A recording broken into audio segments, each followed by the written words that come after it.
told the next door neighbor I was making meatloaf. She said, oh yeah? She said, you know, I can't do without your meatloaf. I do it and I freeze it. And when my son comes and my granddaughter, they love it. My son and my granddaughter, matter of fact, they're coming over Friday. Hey! Coming over Friday night, Friday evening. I would make some mashed potatoes, and we have some fresh vegetables and salad. That's a balanced meal, right? That's right. I'm Anita, 63, presently living in the Bronx. Grandmother of two children, married. I would say fulfillment as far as making sure that, you know, there's food at home, to be able to make sure it's sufficient food in the house, especially on a daily and a weekly basis. Almost half of the residents in the South Bronx live below the poverty level. 1 in 4 do not have access to quality food. Food prices have skyrocketed over the last year by 8.4%. This forces many, including Anita, to make difficult choices about the way they eat. You're not supposed to be able, you shouldn't have to pick and choose. You shouldn't have to choose between paying the cable bill or paying the light bill. I said pay the light bill and buying food. It shouldn't be like that. As far as, like you said, as far as the poor eating habits or the way some of us eat, it has a lot to do with what we're able to afford. I probably like the bread that costs $6 a loaf. You probably like the bread that costs 99 cents or $1, but that bread is not as healthy as the one that I'm eating. But because mine is too expensive, I'm gonna go a little bit lower. So now you know what I converted to? Crackers. You break $100 bill, and you don't even walk away with 4 bags, maybe 2.5.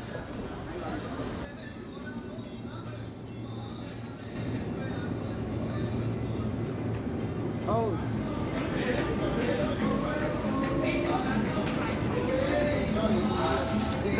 Is that $4.79? This is crazy. This normally is $2.99. You gotta be kidding me. I would say the most I spent in the supermarket is like maybe on 2 different occasions, 2 or 3 different occasions, about $250. And not one pack of it is meat. Not one pack. So, and to buy meat and buy your produce at the same time, I don't do that. More than half of the residents in the South Bronx rely on SNAP benefits. SNAP, which stands for Supplemental Nutrition Assistance Program, provides low-income families with money to purchase groceries.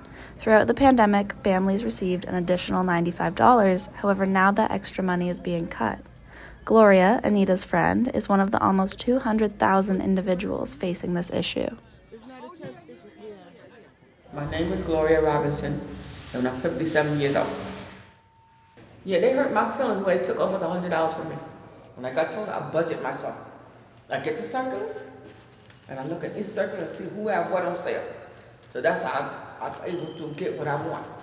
Like, I would get the beef rings. I would get the tangerines. I would get the bacon for the price of it, $2.99. I would buy the cereal. I would get this right here, and I would buy the ice cream, and of course the tomatoes for 99 cents a pound. I'd rather be cheap than be sorry. How about that? Lower their prices and maybe people can afford to buy things. If not, we're gonna be stuck. What are we gonna do? Well, I know what I'm gonna do. I'm gonna go to the pantry. I'm the pantry queen of New York City. Anita and Gloria rely on food pantries in order to make sure there is enough food at home. They frequent the Word of Life International Church Food Pantry, which is run by Reverend John Udo Okon and his wife Felicia. At the pantry, they get a variety of items ranging from rice and spaghetti to meat and fresh produce. In our program, we are not just a food pantry. We are more or less a social service center. Today, by the grace of God, we are serving well over 12,000 household members every month. Word of Life in general, among others, other places as far as the food pantry is concerned, have really came in handy so much in so many ways. Things that I would say more of essential things, like I would say more than essential as far as meats is concerned, fresh produce is concerned. The good things is about getting more of extra that I was able to bring home, as well as to be able to share with others. Food pantries are supposed to be temporary solutions. Having government funding for food program, it's a little bit challenging. The USDA has a program they call TFAP, which they give excess food to food bank, and then food bank will then distribute that food to the emergency food programs. But the TFAP program is not really something that we can depend on. There's another government funding which is from the state. It is called HIPNAP. In a whole year, our program, for instance, we may get maybe like $12,000 in HIPNAP, and that's not enough to even order food in a month.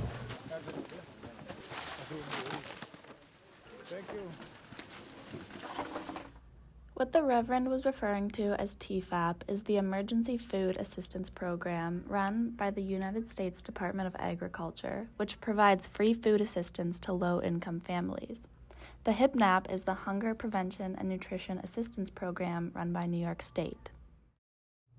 You know, sometimes it's challenging being able to have sufficient food.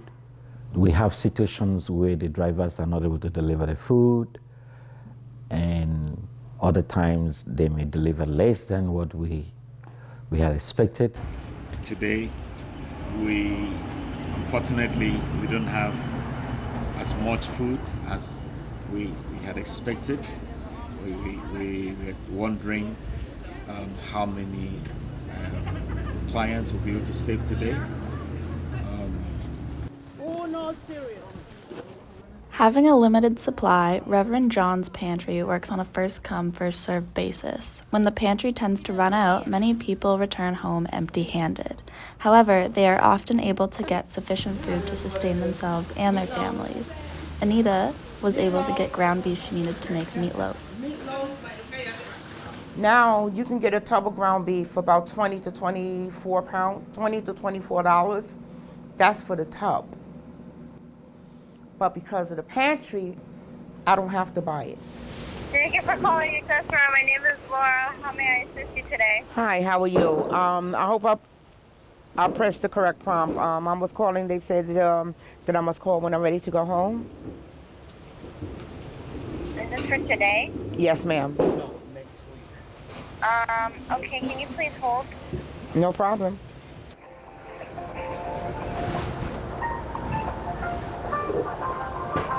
Thank you for your patience. Someone will be with you momentarily. I believe she's sending me to a different prompt. So I wasn't supposed to press 2. Press is for 2 is for when you're scheduling for a new ride, new trip. We appreciate your patience.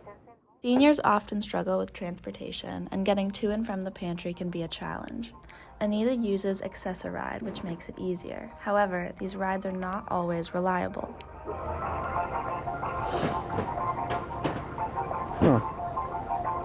Thank you for holding. A member of our friendly staff will be with you shortly. No, she's holding on too long. She's fresh. How can I help you today? Hi, how are you? Good afternoon. I was told to call when well, thank you. A little wet though. A lot wet though. I was calling to see if I can.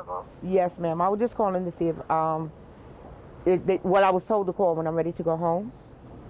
All right, can I have my ID number, please? Of course. Okay, hold on a second. Hold on a second. One is coming towards me right now. Hold on 1 second. Okay, hold on. He's coming towards me, but I'm not sure.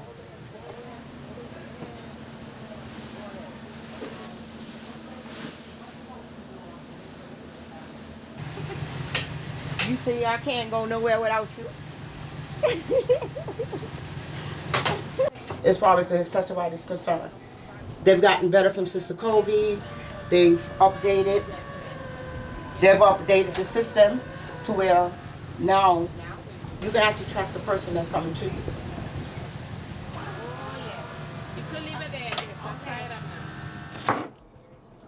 This was a very big package of ground beef. I'm going to let you know right now. That bowl is just about full. So what I'm going to do is I'm going to season it to where I also can make burgers, and I'm going to patty it down. But I'm just basically doing this. My covering sauce is going to be the Rinaldi tomato sauce, because they had it on sale. That's why I went and bought it, because I don't pay no $3.29 for that. I got it for $2.29. That I couldn't say, because I can only speak for myself in general. But I don't know how. Come on. Anita was able to make meatloaf for her family, but the problem with food insecurity in the South Bronx still remains. Ending hunger is a tangible mission, and the Bronx has borne the burden of lack for ages. What we need to see now is the proper allocation of funds to make food something everybody can access. Until then, let food pantries be the Band-Aid on the bullet hole.